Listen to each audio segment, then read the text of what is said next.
नमस्कार, मैं हूं ब्रिज द्विवेदी। एग्रीमीटर के इस खास शो में आप सभी का एक बार फिर से स्वागत है। पिछले हफ्ते की ही तरह इस बार भी हम एक एग्री कमोडिटीज की बैलेंस शीट के बारे में चर्चा करेंगे, साथ ही उसके मौजूदा फंडामेंटल और प्राइस आउटलुक पर भी बातचीत करेंगे।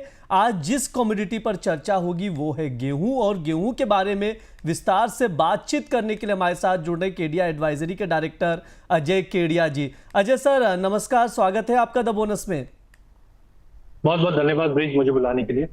सर सबसे पहले एक्सपोर्ट पर बातचीत कर लेते हैं। देश में गेहूं एक्सपोर्ट खोलने को लेकर चर्चा शुरू हो गई है। सरकार ने 2022 में गेहूं के निर्यात पर प्रतिबंध लगा दिया था। अजय सर, क्या गेहूं के एक्सपोर्ट को खोलने को लेकर कोई गुंजाइश नजर आ रही है क्या?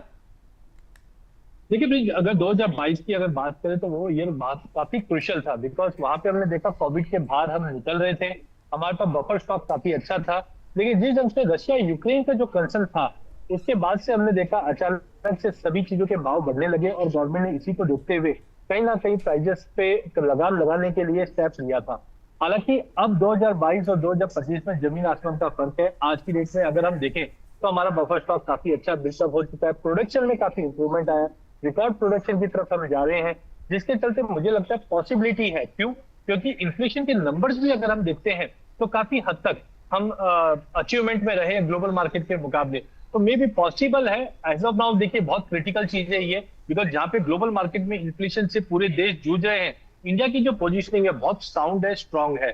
तो मुझे लगता है स्ट्रांग पॉसिबिलिटी इसलिए बनती है, क्यों? क्योंकि हमारे यहाँ पे इस बार स्टॉक अच्छा है, गवर्नमेंट के बफर स्टॉक अच्छा है, प्रोडक्शन अच्छा है। तो maybe food minister Prahlad ji देख सकते हैं इस चीज पे, लेकिन ये डिसीजन इतना आसान नहीं होगा। हाँ, मे बी पॉसिबल है 1-2 मिलियन टन के आसपास के अगर कुछ प्रोसेस होते हैं तो डेफिनेटली प्राइस को एक इसका बेनिफिट भी मिलेगा। कोई ज्यादा बड़ा जंप भी नहीं दिखेगा, तो ज्यादा बड़ा फॉल भी नहीं दिखेगा, बट एक विन विन सिचुएशन बन सकती है। तो ये रिव्यू करना बहुत इंपॉर्टेंट है, क्योंकि 2022 और 2025 में चीजें काफी ज्यादा इंप्रूव हुई है। सर अगला सवाल भी एक्सपोर्ट से ही जुड़ा हुआ है। दरअसल देश में गेहूं का उत्पादन रिकॉर्ड स्तर पर है। ऐसे में क्या बढ़े उत्पादन को देखते हुए एक्सपोर्ट को खोलने पर विचार किया जा सकता है? देखिए, उत्पादन पिछले 3-4 सालों में हमने काफी अच्छा देखा है। हालांकि हम बार बार देखते हैं कि फरवरी मार्च में थोड़े बहुत वार्म वेदर के वजह से कुछ कंसर्न जरूर थे, बट अगर हम 2025 की भी अगर बात करें तो करीबन 1.17-1.18 के आसपास का प्रोडक्शन है, जो पिछले साल के मुकाबले करीबन 3.5-4% से ज्यादा ही है। ये दर्शाता है कहीं ना कहीं हमारे फेवरेबल वेदर कंडीशन, क्योंकि 2 साल से ला नीनो का भी जो इम्पैक्ट था, मौसम अच्छा था, फेवरेबल कंडीशन था। तो मुझे लगता है कि यस, एक प्रोडक्शन बहुत बढ़िया है। साथ में कंजम्पशन की अगर बात करें तो धीरे धीरे हम देखते हैं कंजम्पशन भी इंप्रूव हो रहे हैं, जो लगभग हम एक एवरेज पकड़ते हैं 1,08-110 मिलियन टन का।